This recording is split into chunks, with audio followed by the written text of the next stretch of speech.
bien donc en l'espace de 2 semaines, les cinémas ont ouvert leurs toiles à 2 films américains à très gros budget. Le dernier, Superman, et World War Z.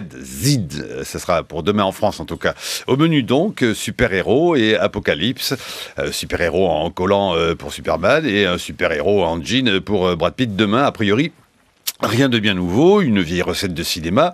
Et pourtant dans l'actualité, une affaire prend des allures de blockbuster, mais de plus gros blockbuster encore. Tenez, prenez un employé de la CIA, consultant pour le compte de la NSA, saupoudrez-le de conscience libertaire et d'un goût pour les nouvelles technologies. Faites mijoter dans un bain de soif de vérité et de justice et vous obtiendrez ce qui est en passe de devenir l'un des plus gros scandales diplomatiques, commerciaux depuis longtemps. La fameuse affaire Snowden. Dans cette affaire, on voit ressurgir de vieilles rancunes. Et la Russie, désormais, souhaite abriter celui qui fait vaciller l'Empire américain. Alors, l'affaire Snowden est-elle une guerre froide de le retour? Qui sont ces justiciers 2.0? Sont-ils des super-héros ou des héros à UTS à la fin, à la mode antique, ces porteurs de messages ou lanceurs d'alerte qui, comme pour la bataille de Marathon, rapportaient à la cité la nouvelle d'une menace imminente, en ne craignant pas d'y laisser leur peau. Alors pour décortiquer le sujet, nous sommes accompagnés ce matin de 3 spécialistes, 3 héros du sujet. Tout d'abord avec à Tours, en duplex de France Bleu Touraine, Thierry Rogel, bonjour. On dit Rogel ou Rogel d'ailleurs? Est-ce qu'il m'entend seulement? Allô, allô? Il n'y a personne. Nous sommes en revanche à Paris en studio avec Michael Fussel, bonjour. Bonjour. Je vois que vous avez mis un t-shirt rouge façon Superman. Hein. Oui, c'est... Voilà. Vous êtes philosophe, maître de conférences à l'Université de Bourgogne, membre de l'Institut universitaire de France. Vos livres, entre autres, Après la fin du monde, critique de la raison apocalyptique au seuil, ou encore, vous avez publié Au bord de l'eau, État de vigilance et critique de la banalité sécuritaire. Et puis nous sommes avec Éric Delbecq, bonjour, chef du département sécurité économique à l'Institut national des hautes études de la sécurité et de la justice. Vous êtes aussi donc l'homme ad hoc et vous avez publié L'influence ou les guerres secrètes de la propagande à la manipulation, ou encore La métamorphose du pouvoir chez Vibert. Première question, est-ce que selon vous, Edward Snowden ressemblerait donc à une sorte de héros des temps modernes, et pour sauver qui ou pour sauver quoi, Michael Fussel? Alors, si c'est un héros paradoxal, parce qu'il n'incarne pas de toute évidence la figure de la puissance, de la force, des super-pouvoirs éventuellement. C'est-à-dire que c'est le héros devenu expert, en quelque sorte, un scientifique qui aurait trahi. Ce que je trouve intéressant dans cette figure, c'est que un homme s'oppose seul, apparemment, en tous les cas, à un État. Bien sûr, il vient chercher chez d'autres États la possibilité de se cacher.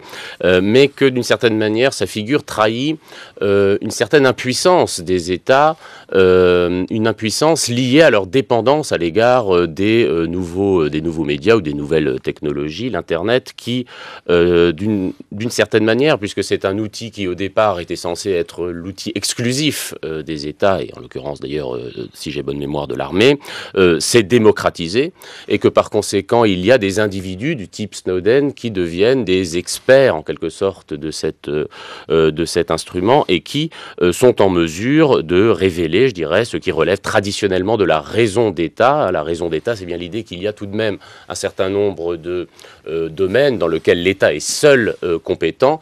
Or, cette compétence est remise en cause via Internet aujourd'hui de manière assez spectaculaire par la démocratisation de cet outil, par l'existence de ce qu'on appelle les geeks, c'est-à-dire d'individus qui, à partir, c'est tout du moins la mythologie qu'ils ont d'eux-mêmes, à partir de leur simple ordinateur, sont capables de révéler les secrets du monde. Alors Thierry Rogel, je crois qu'on vous a retrouvé à France Bleu Touraine. Vous me redites si on dit Rogel ou Rogel d'ailleurs? On dit Rogel. On dit Rogel, voilà. Dites, est-ce que Snowden, selon vous, correspond à la typologie du super-héros? Et je rajouterai un pan à la question, est-ce que le super-héros défend l'État ou s'attaque à l'État normalement?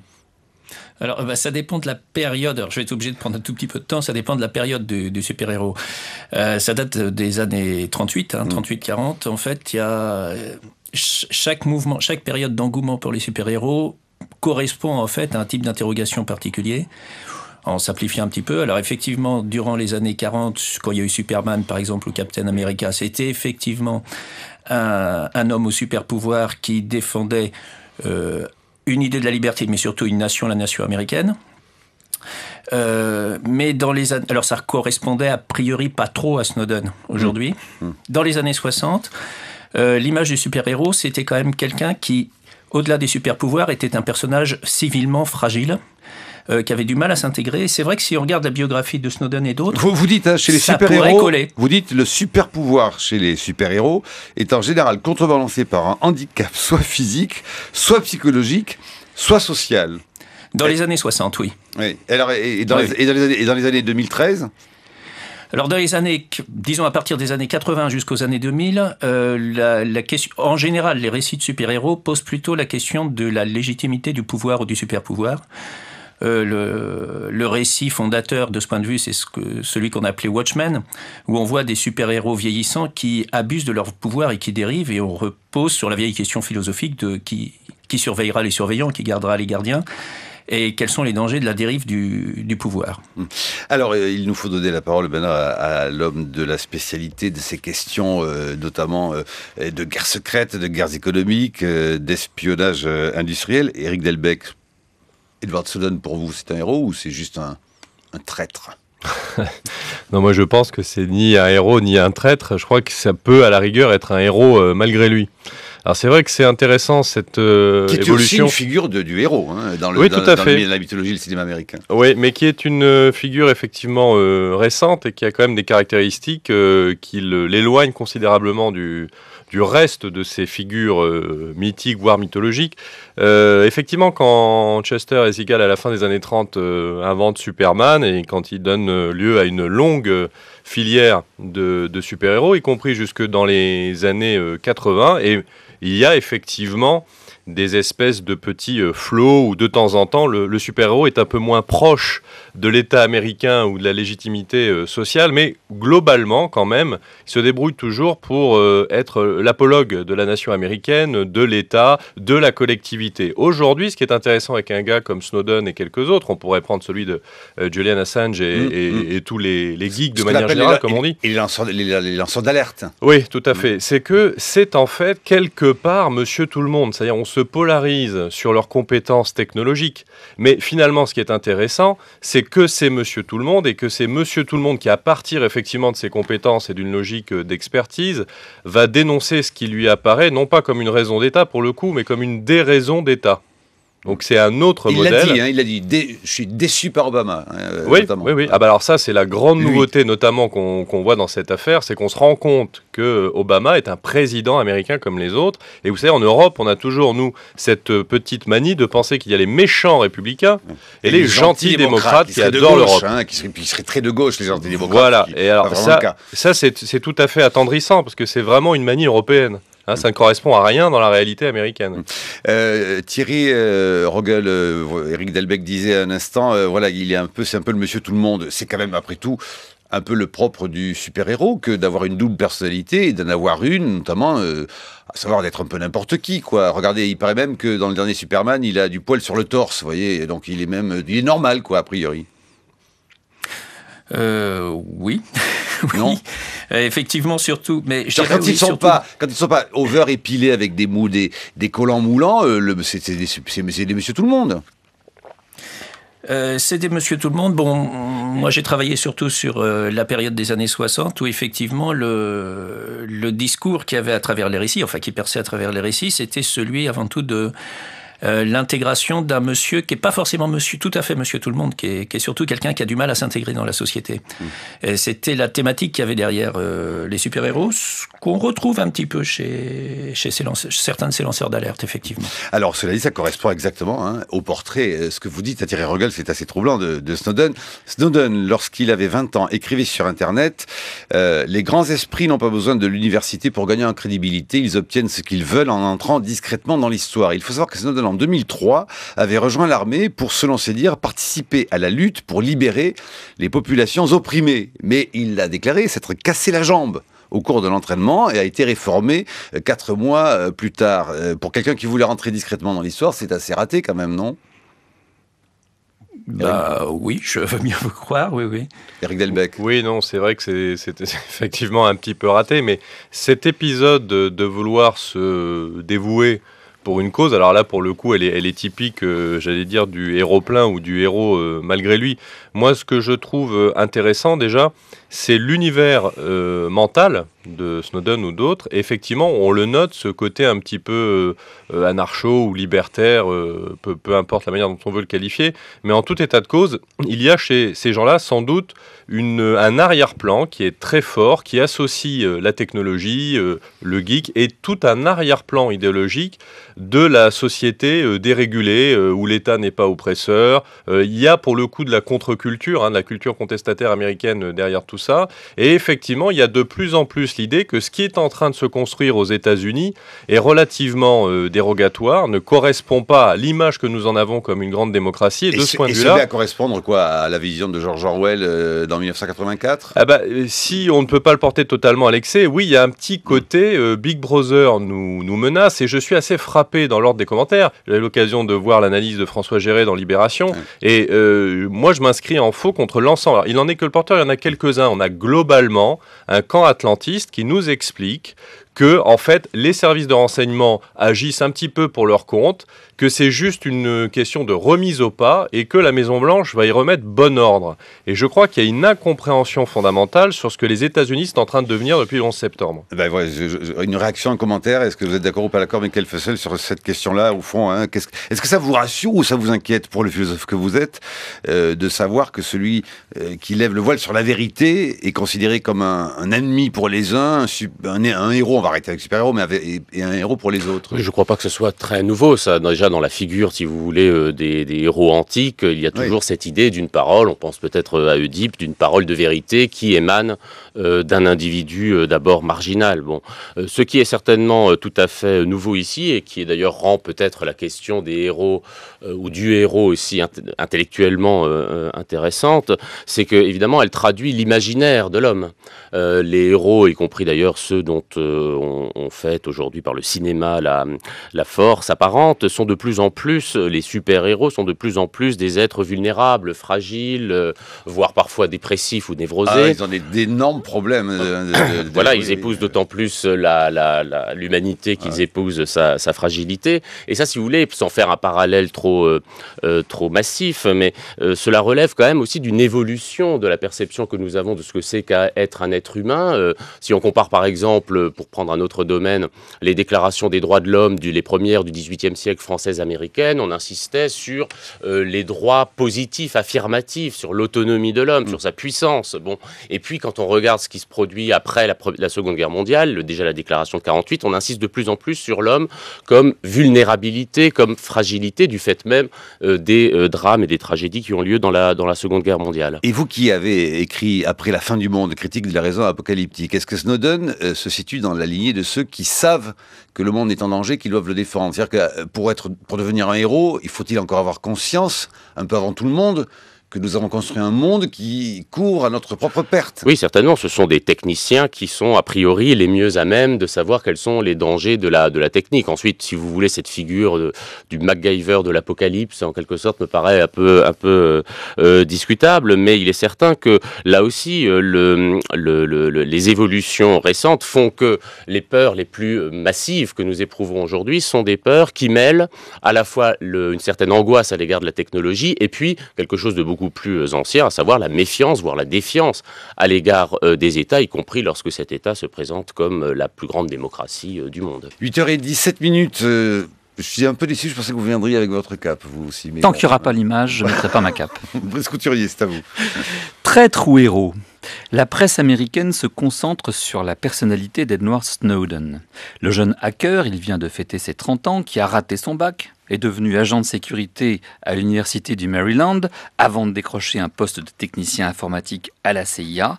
LCI avait raison et moi tort. Avant de travailler pour la NSA, les grandes oreilles de l'Amérique, via une société de services informatiques, Snowden a bel et bien occupé un poste à la CIA. Snowden est-il donc un défenseur des libertés individuelles, motivé par le bien public, ou un hacker mégalomane à la poursuite de la starification? À moins qu'il ne soit carrément manipulé par tel ou tel service secret étranger. Ces révélations ne sont-elles pas intervenues précisément en plein sommet sino-américain, alors que le président Obama recevait à Sunnylands Rancho le président Xi Jinping pour lui proposer d'abaisser un peu ses murailles de Chine numériques? Il est vrai que ces whistleblowers, dénonciateurs en québécois et lanceurs d'alerte en français parisien, présentent des profils qui intriguent. Courrier International consacre un très bon dossier cette semaine à ces hackers surdoués mais libertaires qui mettent leur science du numérique au service du public. Bradley Manning, qui a détourné 700 000 documents confidentiels diffusés par Wikileaks, Aaron Swartz, mis en accusation pour piratage après avoir rendu public des milliers de travaux universitaires, et donc maintenant Edward Snowden, tous sont représentatifs d'une génération d'Américains qui animent une extrême méfiance envers ce qu'ils appellent le government, c'est-à-dire l'administration, Washington, les impôts, tout ça, et le souci de rendre disponibles les logiciels et les données. Ils rentrent difficilement dans nos catégories idéologiques européennes car ils sont à la fois libertariens. N'oublions pas qu'Edward Snowden a contribué financièrement à la campagne de Ron Paul lors de la primaire républicaine de 2012, ce qu'il classerait très très à droite chez nous. Et ils sont en même temps des ennemis de l'appropriation privée des licences, ce qui les rapproche de nos gauches. D'ailleurs, Snowden est soutenu à la fois par le gauchiste Michael Moore et par l'ultra-conservateur Glenn Beck. Et il est dénoncé d'ailleurs comme un traître à la nation et comme un danger pour la sécurité des États-Unis, à la fois par les élus démocrates au Congrès et par la frange sécuritaire des républicains type McCain. Mais la question qu'il faut se poser n'est pas celle de ces héros traqués pour leurs révélations, c'est celle du rôle exact qu'ils jouent. Ce qu'ils révèlent est-il exact, oui ou non ? Eh bien, jusqu'à plus ample informé, oui, c'est exact. Le gouvernement américain a pris prétexte de la lutte contre le terrorisme pour espionner ses propres citoyens et les gouvernements de pays réputés alliés. Il mêle allègrement l'impératif légitime de sécurité à l'espionnage économique de ses partenaires et concurrents. Le fait que toutes les grandes entreprises qui ont prospéré sur la toile de Google à Facebook soient américaines a permis aux États-Unis de s'introduire jusque dans nos échanges privés. Le pouvoir, on le sait, accroît généralement ses moyens à l'occasion des grandes crises. Et il les conserve, ces moyens, invariablement, une fois passée la crise qui leur avait servi de prétexte. Les États-Unis se sont servis de la guerre froide hier, de la menace terroriste islamiste aujourd'hui, pour espionner leurs propres alliés et les mettre sous surveillance. Nous nous en scandalisons à juste titre. Mais à part le président du Conseil national des barreaux, maître Charrière-Bournazel, personne en France ne semble s'inquiéter d'un projet de loi présenté au Parlement par notre gouvernement qui, au nom de la lutte contre la fraude fiscale, donnerait au pouvoir un véritable pouvoir inquisitorial. L'administration serait autorisée y compris à produire des preuves illicites, c'est-à-dire à violer la loi, pour mieux confondre un suspect. À Washington comme à Paris, c'est toujours au nom d'une bonne cause, réputée populaire dans l'opinion là-bas, le terrorisme ici, les fraudeurs du fisc, que les gouvernements s'attaquent à nos libertés et les mettent en pièces. La chronique de Brice Couturier a espionné sur franceculture.fr. Réaction à la chronique, j'ai vu un sourcil se lever chez Éric Delbecq et aussi chez Michael Fossel. Éric Delbecq, peut-être d'abord D'abord, moi je dis respect, monsieur Brice, parce qu'il y a tout toujours dans cette... Ah oui, il y a tout dans cette chronique. Plusieurs réflexions. La première, c'est qu'effectivement, je crois que c'est très important de voir chez Snowden plusieurs caractéristiques qui ne sont pas totalement mis en lumière et qui, j'allais dire, mettent en doute le fait qu'il ait une cape rouge, un slip rouge, hein, on l'oublie toujours, chez Superman. Il a perdu le slip rouge. Il a perdu le slip rouge. Tout fout le camp. Oui. Mais globalement, il y a quand même aussi dans la mentalité de ce jeune homme qui est un geek, l'adolescent un petit peu, j'allais dire, dans l'enthousiasme excessif, et une espèce d'absence de maturité générale dans le tempérament. Il faut bien se rendre compte que c'est pas la première caractéristique du héros. Il y a une espèce quand même d'ego infantile. Deuxièmement, il y a une vieille tradition américaine qu'on souligne assez peu, qui est la suspicion, voire la haine effectivement du big government. C'est-à-dire de cet État qui va prendre les libertés américaines, mais je signale que les premiers ennemis du big government, ce sont des milices au départ. C'est le Sud profond, c'est tout un héritage quand même, il faut bien voir l'extrême droite. Au fond, voilà, donc c'est pas que du progressisme. Donc il y a une espèce de composition quand même parfois un peu fatale dans tout ça, qui devrait quand même nous inciter à voir Snowden dans son côté, j'allais dire, intéressant parce qu'il dénonce quelque chose, mais également dans son côté inquiétant. Et puis, il faut bien voir aussi que chez les Américains, ce qui les inquiète d'abord, c'est qu'on puisse espionner le citoyen lambda américain. Je ne suis pas sûr, si on creusait un peu, que ce qui inquiète beaucoup Snowden, ça soit vraiment qu'on écoute des étrangers. Il faut bien se rendre compte qu'aux États-Unis, il y a quand même d'abord ce que l'on fait aux citoyens américains et il y a ce que l'on fait aux autres. Et alors, ça, effectivement, il y a aussi cette idée que ce que le pouvoir acquiert, il ne le rend jamais plus, confère un célèbre ouvrage qui s'appelait Du pouvoir de Bertrand Jouvenel. Il y a effectivement une vraie problématique derrière cette question, à savoir C'était une citation de Jouvenel que j'avais faite. Eh bien voilà, vous voyez, les grands esprits se rencontrent. Hein. Oh. Aujourd'hui, effectivement, il y a chez les Américains, depuis le 11 septembre, une mutation profonde de l'appareil d'État, ce que je disais tout à l'heure. Il faut arrêter de penser qu'on va remettre au pas les services de renseignement américains. Les services de renseignement américains agissent sous l'impulsion de l'État. Nous avons la mémoire très courte. Quand Rumsfeld dit c'est la mission qui détermine la coalition, il faut se rappeler qu'il y a une équipe autour de lui qui va créer l'Office of Special Plans, qui va forcer les services de renseignement américains, notamment la CIA, quelque part, à produire de fausses preuves dans cette affaire de l'Irak et de l'invasion de l'Irak. Donc là-dessus, il faut quand même bien voir les choses telles qu'elles sont. Et il y a un appareil américain, je conclus là-dessus, qui a profondément changé également dans ses formes, puisqu'on ne met pas assez en avant le fait que c'est pas simplement la NSA, c'est pas simplement la CIA, c'est Facebook, c'est Microsoft, voilà, ce qu'on disait tout à l'heure, c'est Yahoo. C'est les géants sur lesquels nous sommes connectés tous comme un seul homme toute la journée. Ça veut dire que toute cette économie, cette nouvelle économie numérique dont on nous dit qu'elle est libertaire, qu'elle est faite de geeks, etc., elle est juste complice des services de renseignement américains. C'est pas rien. Mais quelle facette sur ce thème-là. En effet, on l'a évoqué tout à l'heure, l'Internet, on le sait, c'est un outil qui avait initialement des buts militaires, qui, évidemment, par l'effet de la massification, de la démocratisation, a fini par incarner la transparence, en apparence en tous les cas. Mais moi, je ne pense pas qu'au-delà de cet effet, disons, Internet, qui effectivement produit des effets de mobilisation de l'opinion publique par rapport, évidemment, à la défense de ce que les Américains, d'ailleurs, ont appelé la privacy, c'est eux qui ont inventé, d'une certaine manière, cette exigence de privauté ou de vie privée. Je crois que, mis à part l'ambiguïté de cet instrument, Internet, à la fois producteur d'informations et en même temps possibilité de surveillance, il n'y a rien de bien nouveau. C'est quoi le héros depuis toujours en Occident ? C'est celui qui recherche la vérité et qui, s'il la trouve, l'énonce, l'a dit.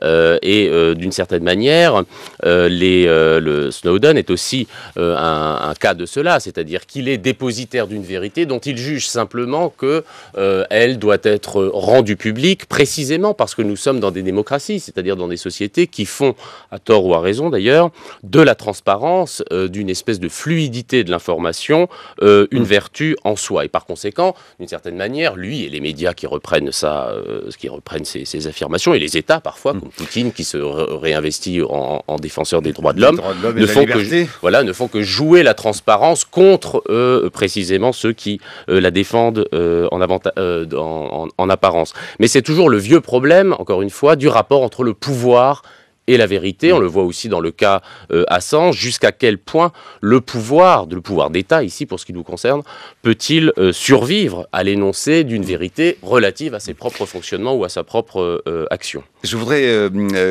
qu'on entende depuis France Bleu Tourelle Thierry Rogel sur cette question tout de même alors justement du super-héros de fiction des Marvel. Tout de même, ce super-héros-là, est-ce qu'il correspondrait éventuellement à ce que disait notamment Éric Delbecq il y a un instant sur, au fond, le fait que le super-héros, tout aussi vertueux et justicier qu'il est, il est quand même assez réactionnaire, non, le monsieur? Il est assez conservateur. Est-ce qu'il a lu Jouvenel, Superman?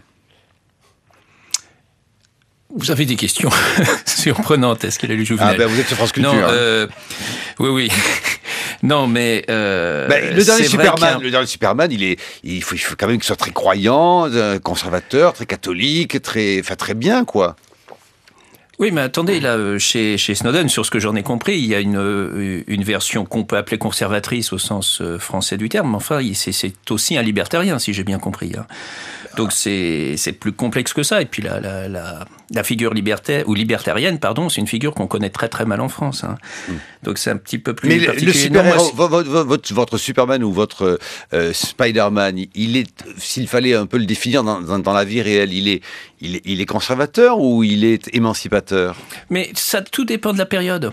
Le Superman des années... Je veux dire, c'est une figure vide, le super-héros. C'est une figure vide que la société va remplir dans ses récits. Le Superman de 1940, oui, il est conservateur, il est amoureux de la liberté, de l'Amérique traditionnelle, etc. Le Spider-Man des années 60, c'est un jeune étudiant, jeune lycéen et jeune étudiant qui essaye de s'intégrer à la fac, qui a une certaine sympathie pour les mouvements universitaires de l'époque. Les récits des contestations étudiantes apparaissent à cette époque-là. Donc, tout dépend. Et vous avez des super-héros qui se trouvent parfois en porte-à-faux. Iron Man, par exemple, a été inventé comme un milliardaire anticommuniste marchand d'armes au début des années 60 et s'est trouvé bien embêté. Enfin, les scénaristes étaient bien embêtés au milieu des années 60 quand la contestation du Vietnam est arrivée. Et là, il y a eu des transformations des scénarios et des récits. Donc, tout dépend. Alors, ce qu'il y a de...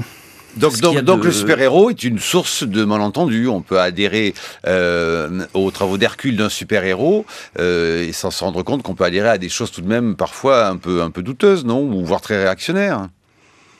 Oui, mais c'est pas forcément réactionnaire. Je crois que là, il y a peut-être une erreur. Éric Delbecq. Oui, je pense. Attendez, Superman, c'est quand même un héros anticommuniste. Il faut appeler les choses par leur nom. Oui, il ressurgit toujours pendant les moments de la guerre froide. C'est toujours le défenseur Et puis Captain America. Hein. Alors, Captain America... Attendez. Mais je suis d'accord, je n'ai jamais dit qu'il y avait aucun super-héros qui serait conservateur, pro-américain ou anticommuniste, bien entendu. Je crois qu'il y a une équivoque. Ce que je veux dire, c'est qu'il y a des évolutions, des nuances. Suivant les périodes, parce que c'est simplement, c'est très simple, hein, les auteurs de super-héros cherchent à vendre, faire des belles histoires et à vendre leurs récits, et ils s'adaptent plus ou moins consciemment à l'heure du temps, à ce qui est acceptable à un moment. Alors c'est vrai qu'on reparle toujours des super-héros en disant, ils apparaissent dans les périodes de crise, 1940 et aujourd'hui, c'est vrai. Sauf que la période la plus florissante, c'est les années 60, qui sont... Bien sûr, il y a toujours crise, on est dans la guerre froide, mais c'est pas une période de crise économique, c'est pas une période d'une Amérique... c'est une Amérique triomphante, mais quand même qui est remise en cause dans ses certitudes. Donc là, la question est plus compliquée, je pense. Alors, Éric Delbecq et Michael Fessel, Éric Delbecq. Oui, deux remarques. Premièrement, il y a eu, je crois, une équivoque à lever, déjà pour les auditeurs, parce que je ne pense pas que tout le monde soit surspécialisé sur les libertariens. Le libertarien, aux États-Unis, ça n'est pas, comme on peut le croire en Europe, une espèce de super anarchiste. C'est quelque chose qui se rapproche plus d'un partisan du Far West, limite darwiniste, qui est un peu dans la mentalité, puisqu'on parle super-héros, parlons un peu de certains films connus, c'est Highlander, voilà. C'est un seul survivra. Bon, donc ça n'a rien de généreux, de démocratique, de gauche. Quand on lit Ayn Rand, etc., on se rend bien compte que c'est une philosophie dure et ça traduit quelque chose d'assez intéressant qui n'est pas de la générosité dégoulinante. Et la philosophie est d'autant plus dure que la fin du monde s'approche, en général. Oui, puis de toute façon, en tout état de cause, ça n'est pas une philosophie émancipatrice, humaniste, etc., loin de là. Deuxième remarque, effectivement, la figure du super-héros est une figure relativement vide, et donc elle peut incarner tout à fait un personnage qui est un être d'exception, qui protège une collectivité, mais qui le fait selon des critères qui ne sont pas forcément ceux qu'on a appris à valoriser dans les 20 dernières années. Et je vais juste faire un petit point sur ce que, à mon avis, devient la démocratie américaine. Ça n'est jamais aujourd'hui que un régime qui se dirige vers une conception de la démocratie à l'antique, à la grecque, façon Athènes. C'est-à-dire que ce qui prime, c'est pas forcément la liberté individuelle de préservation de son précaré, c'est la participation politique et le fait de faire partie de l'État, de la nation. Et tout ce qu'on voit dans le cybermonde, c'est la marginalisation des libertés individuelles au profit de la protection de la collectivité nationale, des États-Unis comme un tout, de la nation avec un grand N. Et c'est ce qui explique qu'un certain nombre de personnages, Obama en tête, peuvent dire ce qui compte avant tout, c'est la sécurité nationale. Le reste du monde, c'est notre problème, puisque les États-Unis aujourd'hui ont un problème avec l'autre, avec un grand A, parce que c'est devenu, comme le dit Barber, un empire de la peur, de la peur qu'ils éprouvent vis-à-vis du reste du monde. Ça ne s'est pas arrangé avec le 11 septembre. Ça ne date pas du 11 septembre, mais ça ne s'est pas arrangé avec le 11 septembre. Ah bah là, il y a eu un traumatisme qui a fait passer à une autre logique. Michael Fassel, je vous ai mis un sourcil. Il y a quelque chose de structurellement au moins conservateur dans la figure du héros, dans la mesure où il est destiné précisément à sauver le monde. C'est-à-dire qu'évidemment, en règle générale, lorsque l'on a décidé que le monde devait être simplement préservé, on a renoncé à le transformer.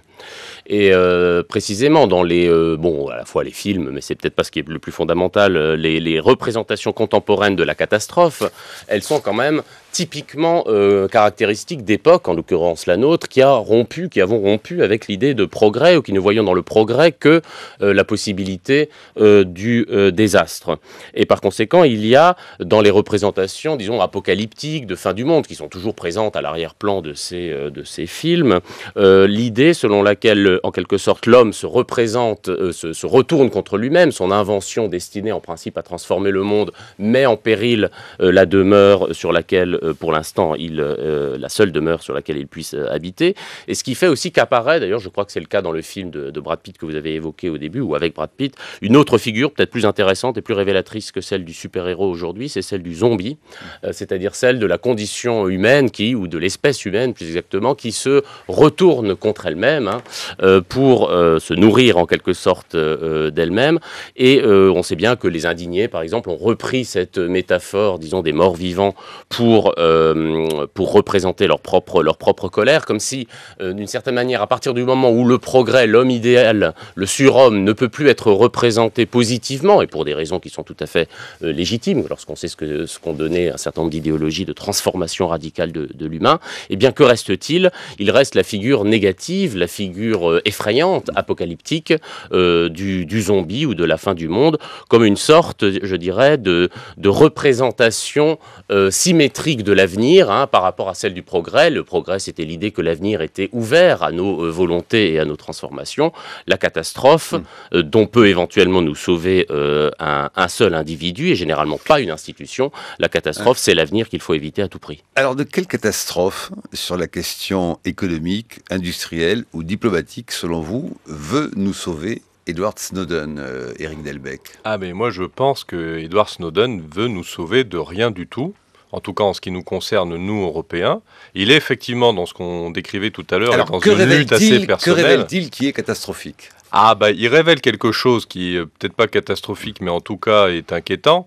C'est qu'effectivement, si nos petits camarades américains écoutent le reste de la planète, il y a une partie qui est destinée à la lutte antiterroriste. Mais dans le cadre de l'Union européenne, on va difficilement trouver un barbu radical islamiste sous le siège d'un des commissaires européens. Donc on se doute bien que la question n'est pas là et que ce qu'il cherche sont d'informations économiques, industrielles, commerciales, pour cette espèce de vaste confrontation qui porte un nom que les théoriciens libéraux un peu extrémistes ou les atlantistes n'aiment pas trop, qui s'appelle la guerre économique. Parce qu'effectivement, aujourd'hui, il y a des affrontements entre puissances, Russie, Chine, États-Unis, Union européenne, que c'est ça désormais qui compte de manière principale, voire principielle, et que cet enjeu-là, il est déterminant, il a été compris parfaitement par les États-Unis, et nous, en Europe, nous n'avons pas compris que, comme on nous dit depuis quelques jours, la communauté de valeurs transatlantiques, elle peut être réelle dans certains cas politiques, notamment dans la lutte antiterroriste, parce que là, il y a une grande collaboration entre l'Union européenne et les États-Unis,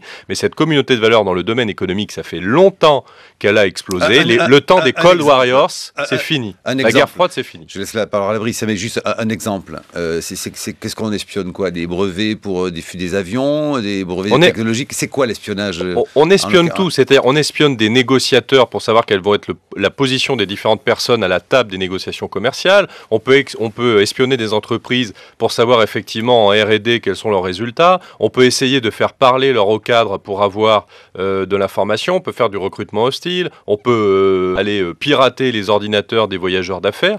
Tout ce qui permet d'avoir un rapport asymétrique à l'information, c'est-à-dire d'obtenir des secrets que l'on va pouvoir commercialiser à son profit. Et avant les autres, quoi. Après, c'est l'anticipé, quoi. C'est le premier. Il en est de l'information comme du bonheur. Hein. C'est pas le tout d'être heureux, encore faut-il que les autres soient malheureux.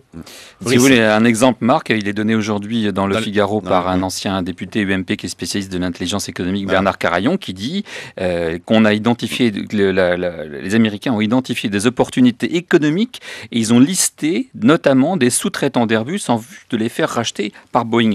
Mais je voudrais revenir sur cette histoire de communauté de valeurs transatlantiques et de malentendus franco-américains ou germano-américains sur les valeurs. On a tendance, nous, en France, à identifier le libertarien à un libertaire.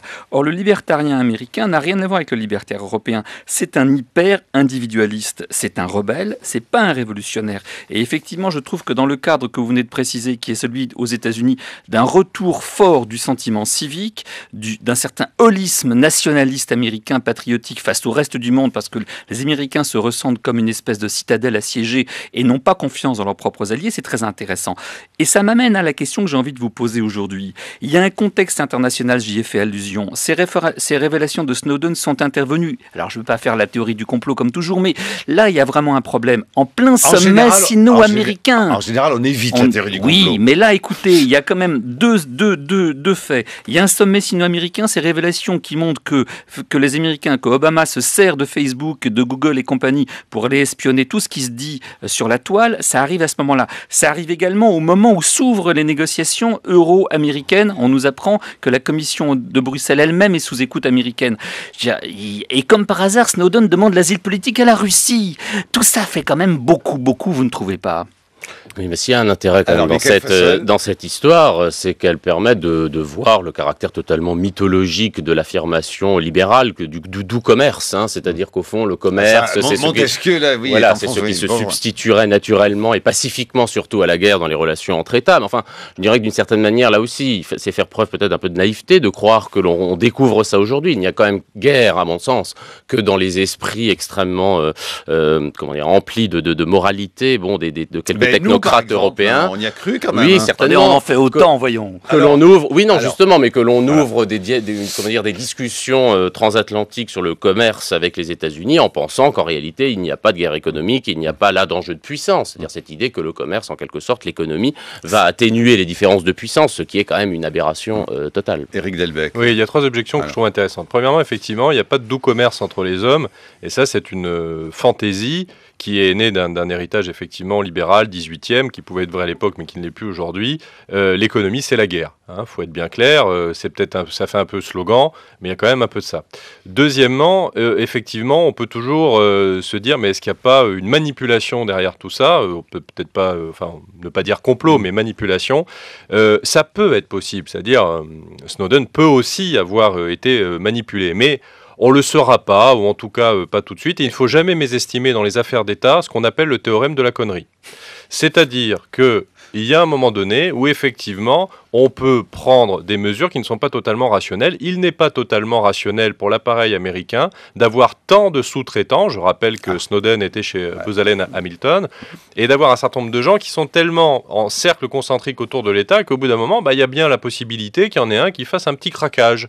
Donc il ne faut pas mésestimer le fait que ça puisse être une coïncidence certes troublante, mais une coïncidence quand même. Et dernière chose, fait-on la même chose ? Alors, effectivement, on montre du doigt les méchants américains, comme d'habitude, mais on doit faire à peu près pareil, non ? Il y a bien des programmes chez nous, comment ça s'appelle déjà ? Il y a Échelon, c'est ça ? Non, c'est américain. Échelon, c'est l'ancêtre de... Non, je me trompe avec quoi ? C'est lequel chez nous ? Aidez-moi. Non, mais encore une fois, il n'y a pas un dispositif global, mondial, comme il existe chez les Américains, puisque ce système PRISM est l'héritier d'un vieux système des années 50 qui s'appelle Échelon, qui dérive du pacte UQSA et qui, à l'époque, est destiné à, en fait, écouter les soviétiques. Ce que je veux dire à l'égard de ces questions de naïveté... Nous, on n'a pas un French-Elon, nous. Nous, on a des dispositifs qui ne sont en rien comparables. Je vais préciser. Je vous laisse préciser.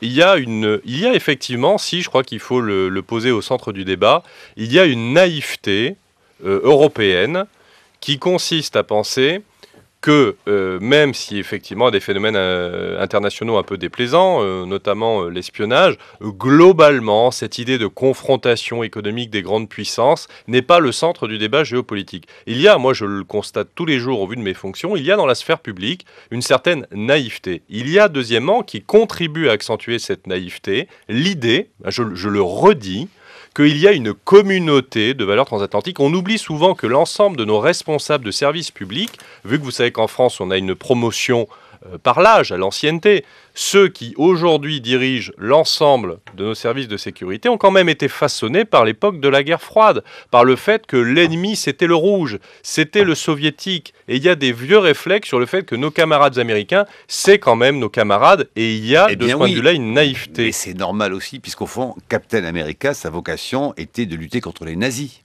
Oui, non, mais aujourd'hui, il faudrait peut-être effectivement expliquer aux responsables de la sécurité, de la défense dans l'Union européenne, qu'il faut quand même aller chercher sous les queues de souris les nazis, que le temps de Crâne Rouge est fini et que Captain America ne va pas réapparaître pour nous sauver de je ne sais quelle... menace fantasmatique fasciste ou totalitaire. Bon, la question est assez largement différente et on mésestime le fait, encore une fois j'y reviens, que les États-Unis ont orienté tout un dispositif de renseignement dont le premier but est l'acquisition d'éléments, il faut bien dire le mot, de suprématie, qu'ils sont d'abord technologiques, commerciaux, etc. Ouais, vous dites, Naïf, je crois que c'est dans le Figaro d'aujourd'hui, un témoignage sous couvert d'anonymat d'un diplomate disant nos hommes politiques, nos diplomates, nos grands chefs d'entreprise sont absolument inconscients, mais surtout le ministre, dit-il, et le personnel politique téléphonant, évidemment, pour faire le malin avec le dernier iPhone ou le dernier Samsung, qui ne sont absolument protégés par rien, et où s'échangent des conversations tout de même parfois, et souvent même confidentielles ou extrêmement sérieuses. Oui, mais ça vous pourrait... confirmez ça ou pas? Oui, non, mais ça pourrait être porté quelque part au crédit de nos hommes politiques. C'est-à-dire, moi, je voudrais inverser le débat. Nous avons, nous, une classe politique, j'allais dire, dans l'Union européenne de manière générale, et particulièrement en France, qui a quand même encore des autocontrôles et qui a une perception du monde étranger qui n'a rien à voir avec les Américains. Ce que j'entends par là, c'est que ce qui est quand même frappant dans tout ce dispositif, et quand vous voyez l'absence d'explication d'Obama ou de Kerry, etc. Ils n'ont pas de problème avec l'idée qu'on puisse espionner le reste du monde de manière globale, totale. Je vous rappelle qu'il y a un vieux programme, on l'oublie aussi. Dans les années 90, l'amiral Poindexter, à la NSA, crée un programme qui s'appelle Global Awareness, c'est-à-dire, en gros, conscience mondiale. C'est-à-dire ce vieux projet que les Américains pourraient savoir tout sur tout le monde. Mais là, on est dans Big Brother. Vous voyez qu'on est dans cette idée que finalement, la fin justifie les moyens. Ce que j'essaie de dire depuis tout à l'heure, c'est que les États-Unis sont passés dans un autre univers mental qui n'est pas celui de la démocratie traditionnelle telle que nous la concevons, avec le respect des libertés individuelles, le respect des minorités, etc. Il y a globalement une idéologie de la fin justifie les moyens, et la sécurité nationale des États-Unis justifie beaucoup de choses. C'est un danger, et je ne veux pas par là uniquement culpabiliser le dispositif américain, mais dire que nous devrions nous pencher sur le fait d'aider nos petits amis américains, leur dire que le monde n'est pas fait que de peur, et qu'on a le choix entre les États-Unis, la Chine et la Russie. Je ne dis pas qu'il faut culpabiliser les États-Unis. Je ne voudrais pas en rajouter, mais dites, Michael Fossel, il est en train de nous parler de... C'est l'apocalypse, ce que nous décrit Delbecq, là. Oui, peut-être, mais enfin, ça a le mérite d'être un apocalypse qui renvoie quand même à des rapports de force. Vous êtes d'accord ou pas avec ça, Vous avez le droit de pas être d'accord. Je vous vois par moment un petit peu. Oui, non, globalement, simplement, je pense que le athénienne revenue. Oui, non, ça, il faudrait savoir quels seront les esclaves ou les femmes de la nouvelle démocratie américaine. Sur les esclaves, j'ai une hypothèse. Mais il me semble que il faut quand même nommer, si l'on veut, la cause de ces évolutions qui tiennent quand même aux évolutions du capitalisme contemporain, qui, et à la suite d'ailleurs de la chute du communisme, détermine à bien des égards l'agenda des politiques. Moi, il y a quelque chose qui m'emplit, mon côté un peu étatiste à la française, c'est que d'une certaine manière, dans ces histoires, Snowden, etc., le gouvernement américain est victime de sa phobie d'État, c'est-à-dire qu'à force de sous-traiter les problèmes de sécurité à des agences de sécurité qui bien souvent sont privées, eh bien, il ne faut pas s'étonner qu'on trouve toujours à l'intérieur de ces agences des individus qui vont, d'une certaine manière, revendre les informations qu'ils ont accaparées à la presse ou par d'autres circuits. C'est-à-dire qu'on est quand même dans une situation où l'économique a à ce point pris le pas sur la politique qu'il devient l'enjeu de puissance principal. Brice Couturier. Juste une citation du Spiegel d'hier. Oui. Pour Poutine, Snowden, le vol de Snowden jusqu'à Moscou est une bénédiction. Les révélations qu'il apporte fournissent des munitions grâce auxquelles les Russes vont pouvoir exercer un contrôle social sur les réseaux sociaux comme Facebook et Twitter. Donc il y a un effet. C'est ça les nouveaux esclaves, du coup, Alors, auxquels vous avez allusion, Eric Delbecq? Alors, première chose, je voudrais quand même signaler une chose parce que Alain Bauer a écrit un livre avec François-Bernard Huyghe qui disait « Les terroristes disent toujours ce qu'ils vont faire ». C'est une phrase intéressante parce qu'il n'y a pas d'assimilation, hein, c'est juste la phrase qui m'intéresse. Les États-Unis disent toujours ce qu'ils vont faire et on a des éléments clairs. Il y a un ancien conseiller à la sécurité nationale, démocrate, qui s'appelle Brzezinski, qui a écrit un livre, Le Grand Échiquier, dans lequel il disait que l'un des objectifs de la stratégie américaine était d'éviter la collusion entre les vassaux. Les vassaux, c'est nous, les Européens, et il faut éviter notre collusion. C'est bien quelque chose d'intéressant qui montre comment nous sommes considérés. Deuxième élément très concret. Dans des manuels de l'armée américaine liés à la guerre informationnelle et à la guerre psychologique, le FM 100-5 et 100-6, ils ont été réformés dans les années 90 et aujourd'hui il n'y a plus de différence entre les audiences étrangères, neutres, amis et hostiles. C'est-à-dire que pour le complexe militaro, ça date des années 90, la révision de ces manuels, et ce sont donc des manuels de l'armée américaine qui agit dans le champ de la guerre informationnelle, guerre psychologique. Vous vous rendez compte quand même cette idée que à partir du moment où on n'est pas américain, on est une audience étrangère, et que l'on soit ennemi, neutre ou ami, en gros, les services américains peuvent tout se permettre. Pourquoi c'est intéressant? Ça vous illustre ce que je vous disais sur l'idée que le monde fait peur aux Américains. Encore une fois, je ne les montre pas du doigt. Je suis désolé, il faut revenir aux fondamentaux. C'est une nation jeune qui a connu un certain nombre de traumatismes, et notamment le 11 septembre. Et il faut les aider à comprendre que le reste du monde n'est pas leur ennemi. Et bien évidemment, s'ils n'évoluent pas vers une position plus mesurée, il y a un effet d'aubaine pour la Chine notamment. C'est-à-dire, vous voyez bien, on nous traite de totalitaires, on dit que nous contrôlons le web, etc., etc. Et qui sont les premiers à espionner le reste de la planète et à mettre le web sous contrôle? Ce sont nos petits amis américains. Ouais. Et est-ce que tout de même, il ne faudrait pas aussi balayer tout petit peu devant notre porte, puisque tout le monde... On accuse les Américains de nous espionner. En même temps, la tendance générale, c'est que tout le monde se met tout nu sur Internet toute la journée, quand même. Hein. Mais ça, Twitter, tout le monde les donne, ces données. Donc, il n'y a pas grand-chose à espionner. Oui, mais il y a effectivement la convergence entre des intérêts d'État qu'on peut bien comprendre, et puis une manie contemporaine que nous avons, qui est en permanence de vouloir s'exposer et aller se montrer partout, n'importe quand, dans n'importe quelle condition. La télé-réalité, c'est ça. On dénonce l'espionnage, mais enfin, on se livre beaucoup aussi, désormais. Mais c'est une seule et même chose, finalement. C'est une évolution sociétale dans laquelle tout le monde veut avoir son petit quart d'heure de célébrité.